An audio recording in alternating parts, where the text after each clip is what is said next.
Mamma mia! A new Mario movie? And this time it's in space? Yep, the Super Mario Galaxy movie. This is Nintendo's second theatrical release, dropping just 3 years after the first movie made $1 billion. And I am not exaggerating. That is a lot of coins. Like, I don't know what the exact coin to USD exchange rate is, but Mario and Luigi are living life comfortably. So naturally for the sequel, they went big.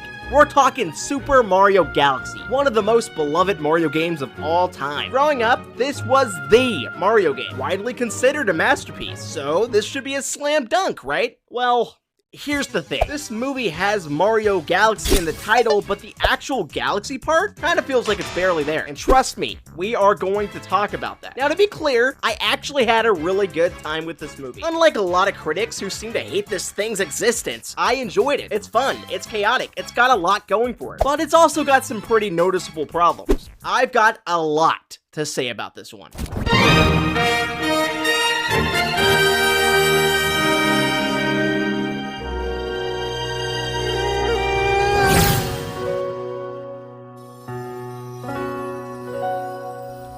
Toxic! Get over here! Look! A shooting star! Wow. Quick, make a wish! Okay, I wish that the viewer likes, comments, and subscribes. I wish for 2 55-gallon barrels of chocolate pudding! For both me and Toxic to share. That's weird. Damn, it's getting close. Getting real close.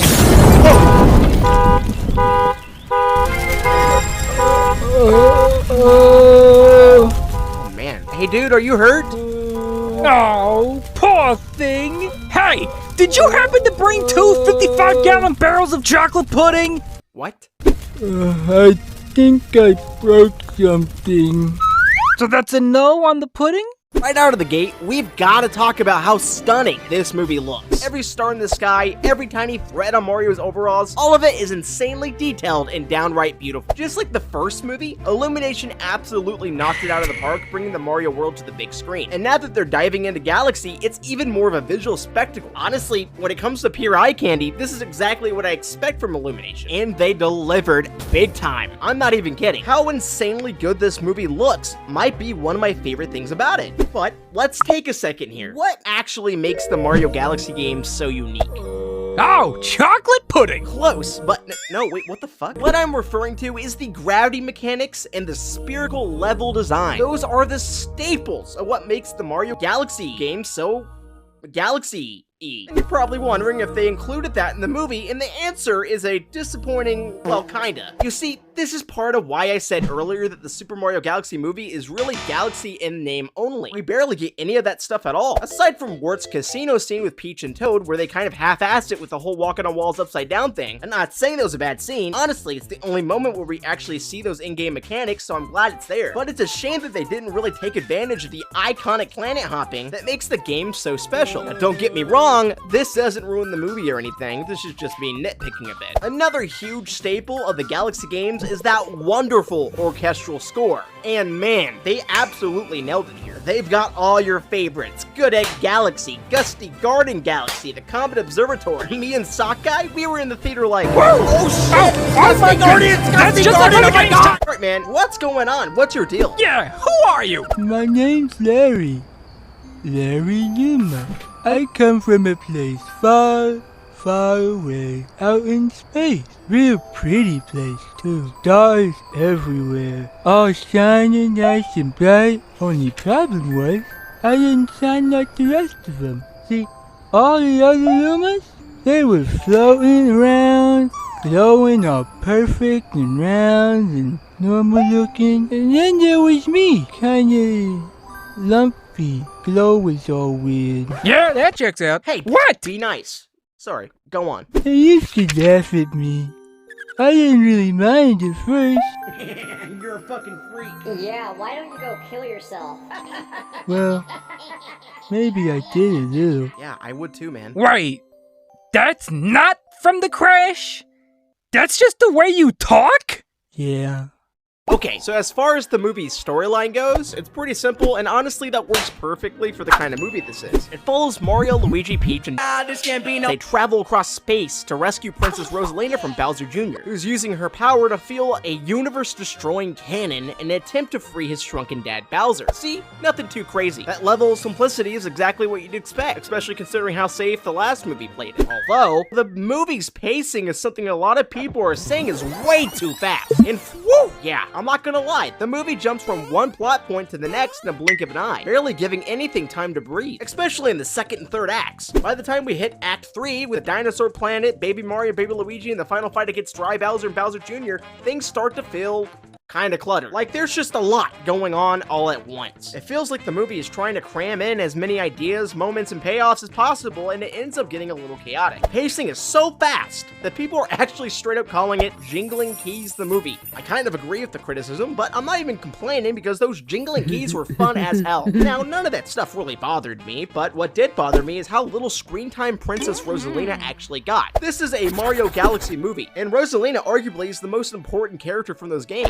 She's barely in it. That's kind of crazy, especially when you consider that she was all over the market. And yeah, I get it, they're obviously gonna push her in the trailers. It's Mario Galaxy, of course they are. But it just didn't feel earned based on how little she actually shows up in the movie. And that's what sucks, because she ends up feeling less like a character and more like a plot device. She's there to move the story forward, but not really be a part of it. I don't know, man, that's just really unfortunate. Because if there was any movie where she should have had a major presence, it's this one. And now I'm sitting here wondering, if they didn't give her that spotlight here, when are they ever going to have that chance? And on top of that, they finally confirm a long-running rumor that Rosalina is somehow actually related to Princess Peach. Yeah, they reveal that she's her older sister. And honestly, yeah, we probably should have seen that coming. There were definitely huge Galaxy-esque themes here. We visited tons of familiar locations, like the Honey Hive Galaxy. Mario and Luigi run into Queen Bee. Oh yeah! Although, I'm kinda disappointed the Queen didn't moan at least once. The Galaxy aesthetic is definitely there, but it also feels like a Mario Odyssey, Super Mario Sunshine, and Super Mario World movie all mashed together. It's kind of this big amalgamation of Mario ideas. And don't get me wrong, that's cool. I love seeing all that stuff, but we'd be lying if the movie being called the Mario Galaxy movie wasn't just a way to cash grab off the hype of the insane love and nostalgia people have for those games. If anything, this was just the second Mario movie with a coat of Galaxy paint slapped on top of it.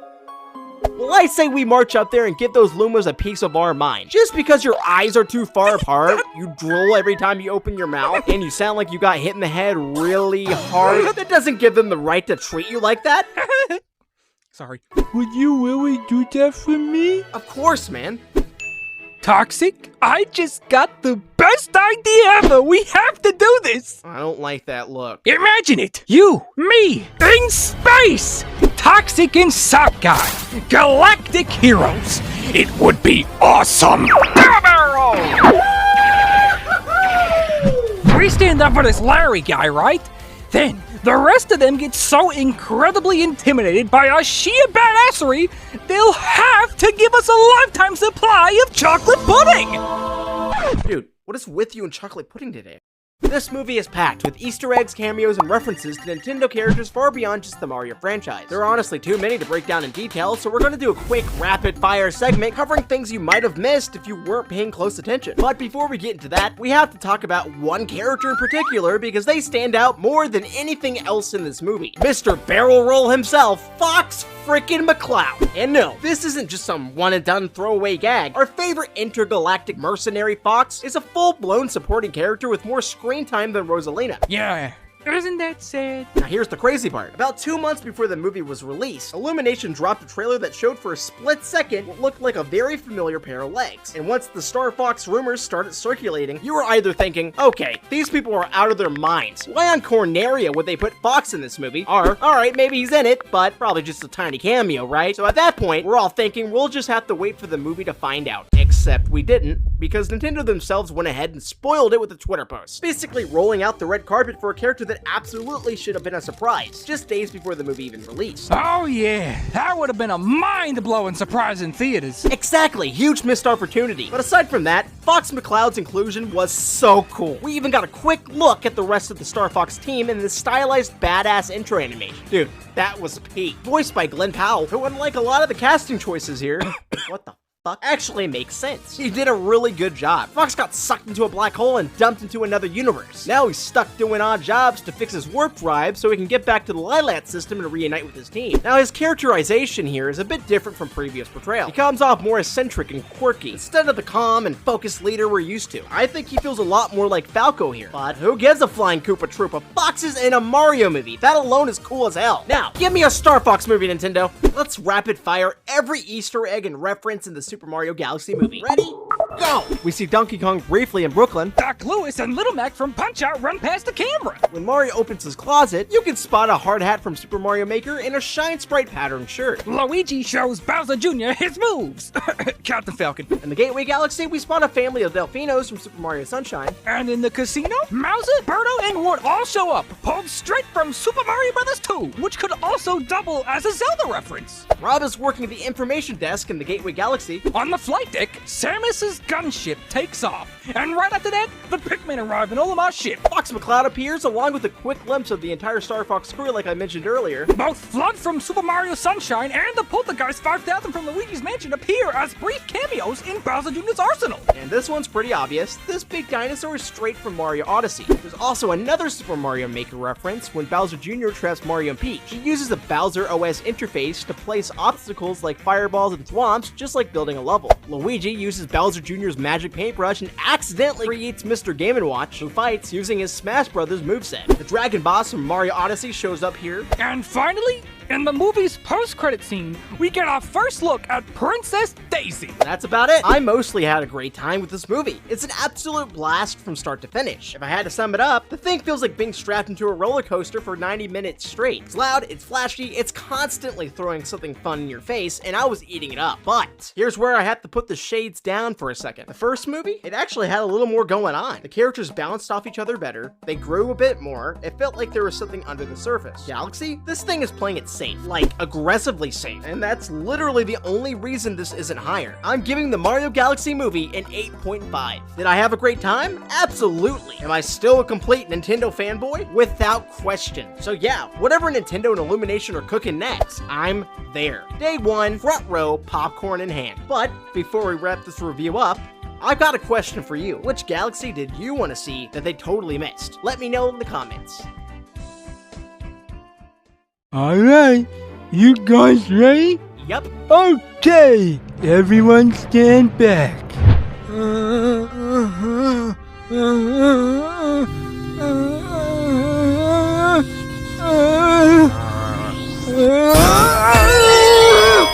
Hop on in, boys!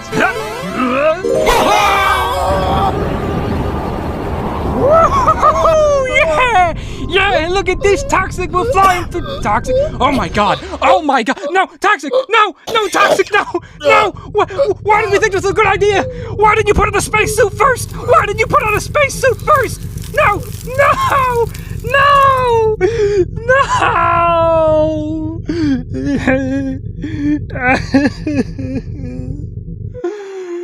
Fucking Larry! Wow, that was pretty dark. How about a song to lighten the mood?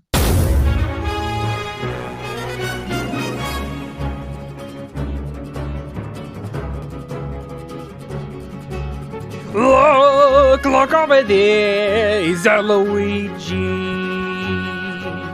Yes, I think it is, yep, that's Luigi. He has come to save me, this I did not foresee. Scooping me in his arms, oh Luigi, thank thee. Oh my fucking god, I'm with Luigi. Green and kinda tall, yeah, that's Luigi. In his arms I feel warm. Wait, I've had a brainstorm. Grab my pudding and let's hit the road. We're in space so there isn't a road. Luigi, why are you looking at me? Luigi, stop looking at me. What is this? new sensation, a new revelation. Holy shit, I've never felt this way before. Oh, good Lord, no! Luigi, I just wanna touch you all over your manly chest. Want to bury my face in your breast. Luigi, you're so freaking sexy, and you got me in a trance, so Bowser doesn't stand a chance. Go say